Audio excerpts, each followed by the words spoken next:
You want to come? Yep. Yep.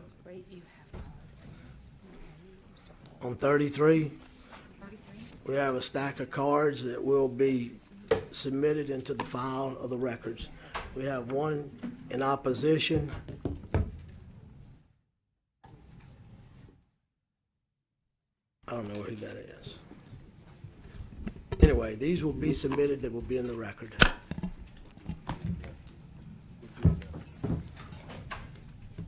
We're going to, what's your bill number? 537. 537. There we are. Ms. Davis, 537.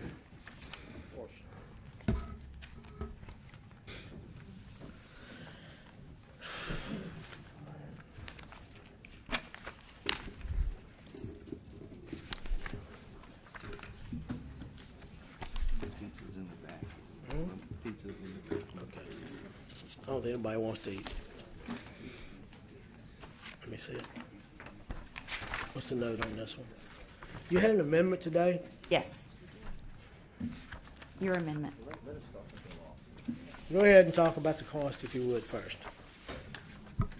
Okay. Thank you, Mr. Chair, members. The bill, in its current posture, requires health insurance companies to cover fertility preservation treatment. The bill initially did not include the Office of Group Benefits.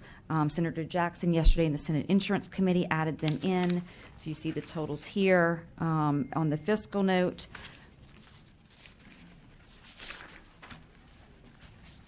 So what's this amendment do?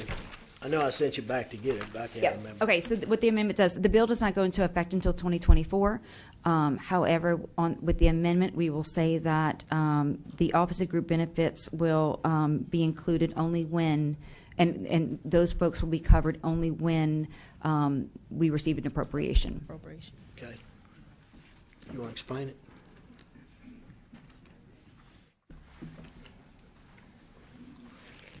All right, hold on just a second. Ms. Email, would you explain it? Yes, the amendment set is number 4348, and it deletes the amendment that was placed in the bill and Insurance Committee, and then it specifies that the provisions of this act would not be applicable to the plans offered through the Office of Group Benefits until the provisions of this act are both studied and receive a specific appropriation. Yep, that's correct. So does that negate the note? It does?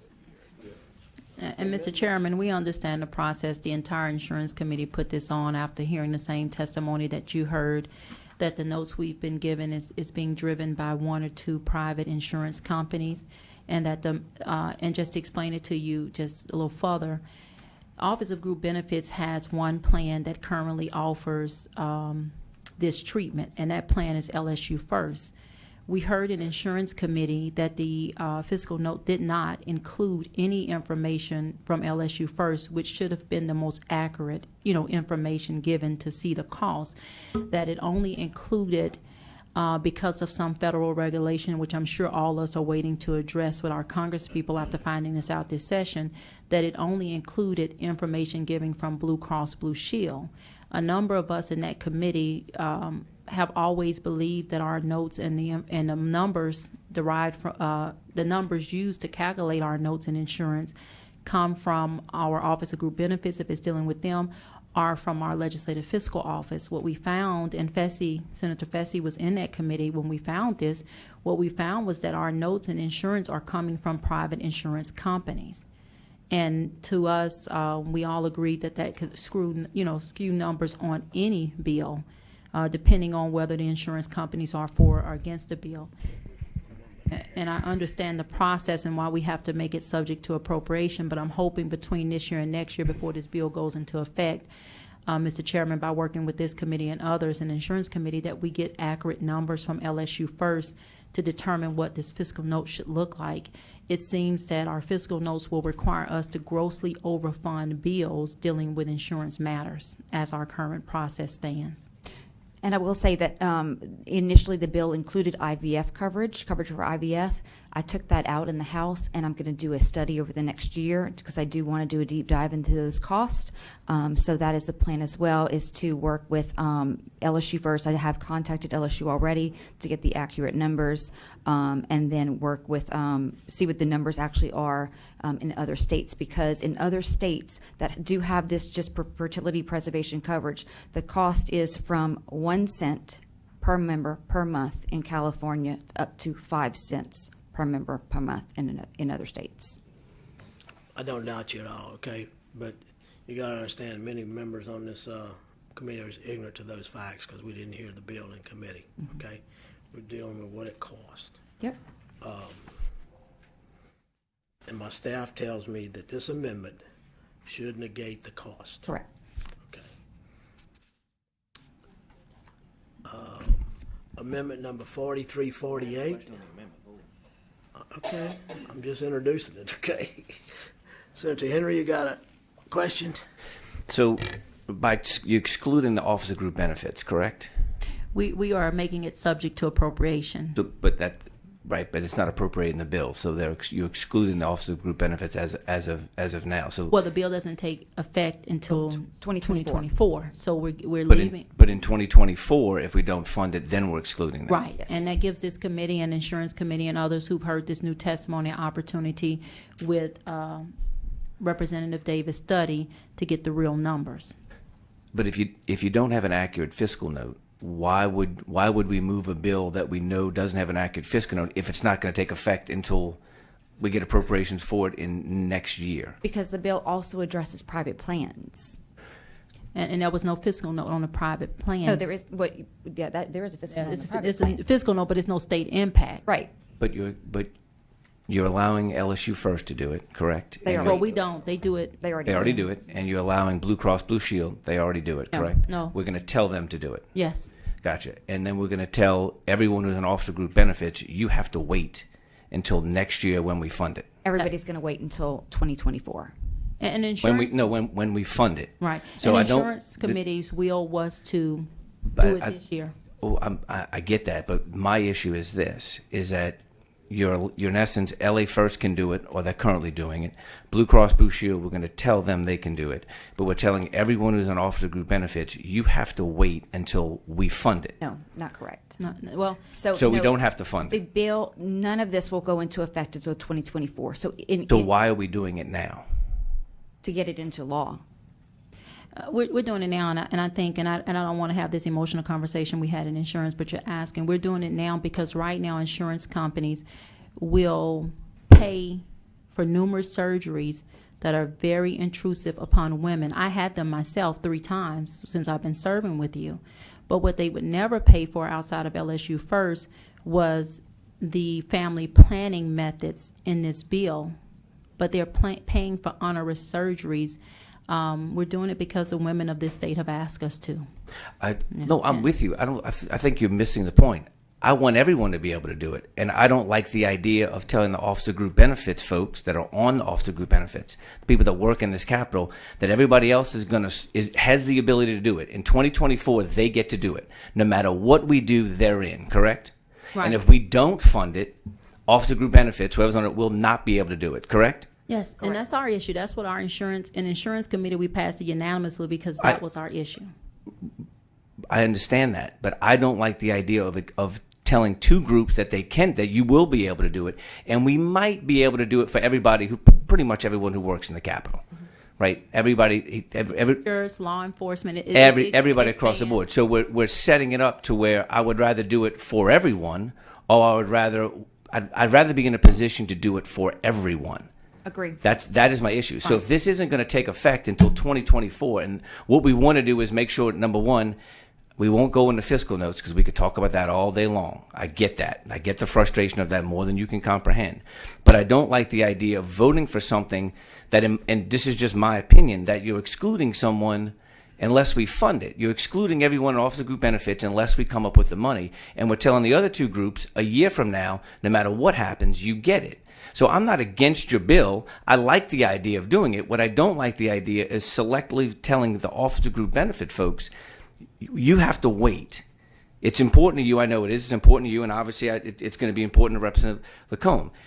But there are other people that's also important to, and we're telling them you all have to come back and ask the legislature for $8 million or whatever the dollar amount is next year to have it take effect. But if you don't, And- unfortunately, that doesn't matter. But LA First gets it, and Blue Cross Blue Shield. So I don't know why we would want to put ourselves in that position when it doesn't take effect for a while.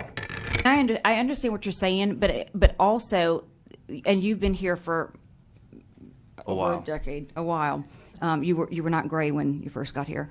Dear child. Yeah, mere child. But it is not uncommon for when we have health mandates that we exclude the Office of Group Benefits. Not that it's the right thing to do, but it is not uncommon. Oh, I know it's not uncommon, but I've never had to vote on it.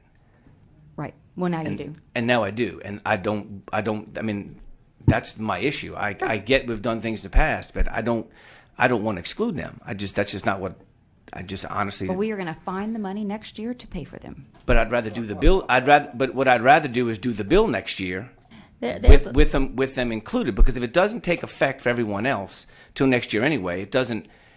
I don't know whether it adversely affects them. The only people that I feel like it adversely affects is Office Group Benefits if we don't do it. I can assure you, if you brought this bill at the beginning of session, we would have found the money by now to do this. This bill has been going through the process. The authors. Yeah, no, the process and everything. But I mean, like, that's why I'm objecting to your amendment, simply because I don't want to put us in a position where we're excluding someone So- Well, years from now. it's the chairman's amendment, and Well, I mean, He's objected to mine before. yeah. and look, I think we all want this to pass out of here respectfully, Mr. Chairman, without an amendment, because we understand what it's doing to families across Louisiana, and we understand what happens when someone can't properly family plan. I said this in insurance. We consider ourselves a pro-family state. But as it relates to our state workers, our law enforcement, our teachers, all of our public workers, all of our public servants, they will be the only ones without the ability to have this funded. And you're going to hear testimony, I think, if you're taking up testimony, where people have literally, some of our state workers have literally, and when you say state workers, you think, oh, they don't make a lot of money. But when you look at law enforcement agents and people like that have spent their whole savings, But and families are helping them now with this. Senator Jackson, I agree with you, but this bill doesn't solve their problem. The bill solves their problem if we fund it and we move it out. It's not funded, so that's number one issue. And if you delay it, I don't know why we can't wait a year to fund it. So let me answer that question. So I think this will clear it up. On page 2 of the bill, line 5, the act becomes effective on January 1, 2024. The act shall apply to any new policy contract. So any new policies that are written, it'll go into effect January 1, 2023. Any existing, it goes into effect 2024. That's what it looks like. Except for the Office of Group Benefits. Right. Correct. And but there is a section in this bill that will go into effect January 1st, 2024, before we start session. And for all of those with the private insurance outside of Office of Group Benefits, it will go into effect. And also, there's a lot of work been done on this bill. Women have driven all across the state, time after time. Yeah, I'm with you. I got all that. That's. I mean, I'm just telling you what my objection is. I don't like the idea of excluding the Office of Group Benefits. That's just Right. It's a personal thing. I'm one of, I don't know how many are up here now, 10, 11, 9, whoever's here. They can make their own decision. Right. And I agree, the insurance committee didn't like it, and that's why we said we were going to send it, to you guys to make a decision, because it seemed really harsh on our Office of Group Benefit employees, and I've listed all of them. It goes outside of this capital to not have the ability to family plan. And Julie Stokes, our former representative, was here, and she talked about that this bill not only helps women, there are a number of men who have fertility issues and who are being treated for cancer, and it's what 50-50, she said, that need this treatment. Oh, Right. And so I that got was it. the issue. Yep. Yes, ma'am. I'm good. You done? All right, Senator Barrow. My question is not on the amendment. We're still on the amendment? Yes. It's not on the amendment? No. Okay. So the amendment number 4348 has been proposed. And it takes away the cost. is what we're here about. Takes away officer group benefits. It takes away what, office group? Yeah, eliminates officer group benefits. That's right, it takes them out. So we got a choice of it costing a lot of money or taking officer group benefits out. And That's Mr. our Chairman, choices. I'd like to point out too, so we talk about the costs. Senator Henry, I think one of the main reasons why we need to pass the bill as soon as possible and getting some of the private insurance carriers. Right now, this is basically a cash-only deal. Other than LSU First, this is sort of a cash-only process. So if you're lucky enough to have a lot of money in your checking account and you're going through fertility issues, you can go to a medical clinic and they're going to give you a cash price. We know that LSU First has negotiated contract rates, which are substantially cheaper right now than what those cash prices are. Letting this get through now and getting started to get the process rolling is going to allow some of the private insurance carriers to also come in and start negotiating these rates with the medical providers. Because to me, the cost is really sort of some fantasy land cost of cash only deal. But as soon as we start seeing what those negotiated rates, when the market starts applying and people like Blue Cross, who's mandated that they have to provide it, they're going to go negotiate what I think is more accurate market cost than what is currently in place. So I think the numbers that we're going to see ultimately down the line are going to be substantially cheaper. So when we do look at OGB being back in the bill, not only for this, but also potentially for IVF stuff, the numbers that we're going to see is going to be substantially cheaper. When we when we first brought the bill and had IVF in it and house insurance, OGB came to the table and said like $92 million. And I just shook my head and said, there's no possible way it could be a $92 million financial impact, because all you're really looking at is this cash rate of $25,000 or $30,000 per extraction plus $25,000 in medicine costs. But when you start looking at the numbers that LSU First has already negotiated, they're substantially cheaper. So we know that getting this process along is vital, because I think that having these market factors, when you start looking at Blue Cross actually now going in under a mandate that we put in place for new policies are renewed, we're actually going to see a substantial cost differential to OGB later down the line as we get down the line. So we really do need to put this mandate in place so that we can get these private carriers to start negotiating rates that we know is going to be substantially cheaper than this cash-only price. Yes, sir, Senator Henry. And I can appreciate that. I don't know why we have to pass legislation to get an accurate fiscal note, meaning from them trying to pull that information. And I'm not trying to be like, I know. Legislators are on LSU First. We have access to this, right? And that's a very Blue- narrow pool. Right, but we have access to it. The people out here looking out there have access to it, right? Blue Cross Blue Shield has access to it. Well, we want to in essence push them to do it or mandate them to do it, and we're going to exclude the officer group benefits. I get more than you could possibly comprehend, but to tell somebody else that you got to wait till we get the money for it when legislators have access to it now, that you got to be able to. I get the problems, everything else. You got to be able to sleep at night, and I can't tell someone that I get to do something and you got to wait. That's just not. I just can't do that. I agree. And the way the bill is right now, we're telling them they have access to it. When you add the amendment, we're telling them they have to wait. The truth is, if no bill passes, they have to wait. Yep. Everybody has to wait until everyone 2020. has to wait. Exactly. And it's But us, because we have access to it. It's the everyone. It's the 20. It's till 2024. So that's kind of the sticking point. That's all. I think of it as a But you have second to chance. understand, regardless of what we do today, whether you vote for the bill or whether this bill is parked, you're telling everyone at that point they have to wait while we have it. I understand that, but there's nothing I can do about that here. But what I can do is not exclude the officer group benefits. Right. And I get Representative Davis's point. We've done it in the past, but we've never had to vote on it, Representative Jackson. That's my issue. Thank you, Mr. Chairman.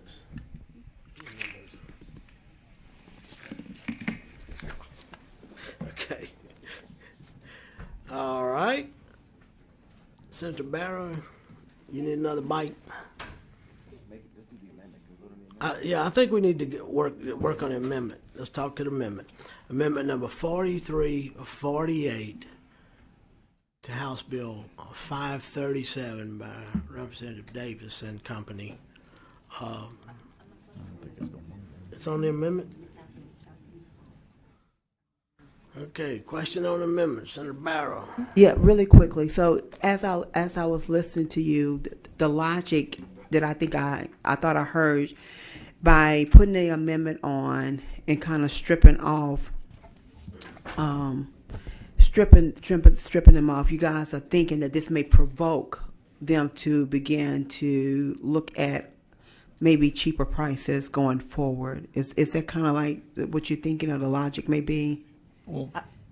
No, you go ahead. So, Senator, I think what ultimately is going to happen is right now there's only one insurance company, well, a couple, but LSU First is Yeah, a there state are plan. others that do. Ms. Hefferty, you're next. Okay, I can see you next. There- That's okay. There are others. There are others that do do it, but provide it, but yeah. right now the vast majority of plans in this state do not provide it. But if I wanted, if my wife and I needed to go do this process, and I don't have LSU First, I got to pay cash. No, I understand that part, but I mean, I guess as I was listening to you, the logic behind maybe moving forward, doing it this way, is that eventually it's going to become more doable or less expensive. Absolutely, Right, because right. as soon as you get a group, a policy like Blue Cross, which is the vast majority of the people in the state, they're going to go negotiate a better rate. They're going to go to these medical clinics and say, we're not paying this cash rate. We're going to pay a negotiated rate, which will probably be similar to what LSU First has already negotiated. We know, we've spoke to the medical clinics. Some of these processes are $25,000, $30,000 for cash, but LSU has a much substantial cheaper rate because it's an actual The negotiated rate. Right. And also, Senator Barrow, you know, when we bring these bills, everyone asks for a year of implementation, prior to implementation. So you don't pass it this year, you're here next year. We got all insurance companies asking for a year prior to implementation. So we push it back another year essentially. Because anything new you bring, they're going to ask for a year of, a year to implement it. So then you push it back to 2020, 2024, 25. Because when Oh, right, if you push it back, 2024, right. 2025, that's another issue when you implement a measure like this. Everyone wants it pushed back for a year. And we know that this affects probably about 2,200 people. Oh, total. trust me, I'm very familiar with this issue. This is one that's very sensitive to many individuals in this room, I would believe. Oh, definitely. But Yeah, I the would- way the posture of the bill is, though, because it deals with cancer-related Right. medical conditions, so Yes. it's really only about 2,200 people, That's men what the and estimate women, is. in the state. No, I'm That- talking that- about impacted in terms, not directly, but somebody they know. Absolutely. In terms of But when- experience. And when Representative McComb says 2,200 people, those are people dealing with, that would be impacted, dealing with infertility issues, but not all of those would be eligible for this treatment. If you have, say, ovarian cancer, for example, and you've Right. got to remove your ovaries, you're obviously not going to be eligible for this treatment. So, and of course, half of those 2,200 are men. Yeah. Half, the other half female. Yeah, I totally understand, and I get it, and I know, and I listened to part of the testimony the other day from Senator Jackson, and I know her story. I guess as I was listening to Senator Henry, as he was talking about just not everybody being able to participate, I guess it's the only issue in terms of other state employees who may be going through. But I guess what I was trying to get at was the logic in that it would provoke. Yes. Hopefully by the time we implement it, where the cost would be more doable. Because I was going to ask Colonel Kuvion to come up and talk about the cost, but I heard you say he said $95 million. But that was not just, No, that's not that was fertility. with IVF That's why coverage I as well. With IVF too. So it wasn't just, like, our bill is different than when we first started off in house insurance. And house insurance, it included IVF and. Okay, but we now can't it's- spend all night on this one. I don't mean to cut you out, Ralph. But what I'm gonna do, I'm gonna call the fiscal office up. I think she's sitting in the back. If you could, one of y'all relinquish your seat, and we may get some clarification. Thank you. And if you look at the bottom of the note, it says like 200 and some thousand the first year, and $500,000 each year thereafter. That's the cost on OGB. Let her talk. If you would, identify yourself, please, ma'am. I'm Patrice Thomas with the Legislative Fiscal Office. Did you prepare the note? Or Yes, someone in sir. your office? You did? Yes, sir. Okay, Patrice. Go ahead and begin. Let us tell us what the note says. The note is divided up between the cost to the Office of Group Benefits, which is a self-generated fee impact because they do charge premiums to state agencies that participate in the plan. And the second part of the note deals with the private insurance. Insurance with the state health care exchanges under the ACA, as well as just general private insurance impact, just to let you know how much it would cost per premium per month in the private industry. The note says an increase in state general fund, and that's because the state will have to pay any difference in the cost of the health care exchanges under ACH if we mandate a new coverage. And that is the part that is still in the bill, even with the amendment. So, and that's roughly in FY24, 1.3 to 4.2 million a year. So the note still is pretty accurate. And there will be a potential state general fund impact under, yes, sir, under the healthcare exchanges. But I believe Mr. Chairman is where that number came from. Just let her finish. So are you finished with your explanation? Yes, sir, unless you have any other specific questions. Senator Tarver. If I heard correctly, Cameron Henry said that we are not going to be able to insure the state employees until appropriation is made. Is that correct? Correct. With the amendment. So yes. everything else will go into the effect. I mean, private individuals will be able, other insurance company, Louisiana First will already have it right now. Correct. Other- And there are some and other companies that do provide right, coverage. but we're mandating other companies to have it, but we're telling our employees of the state that they cannot have it because until the money is appropriated. Is that correct? Is appropriated. With the amendment, yes. With the Yes. amendment. So we're not giving it for everybody, so we're denying our state employees. Is that correct? Unless the money is appropriated. Chairman, I move to defer. The current bill doesn't do that.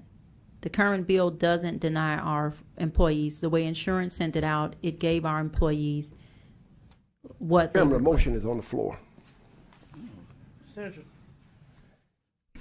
Senator Tarver has made a motion to defer House Bill 537. Is there any objection? I see no objection. That'll be deferred. Thank you, Mr. Chairman.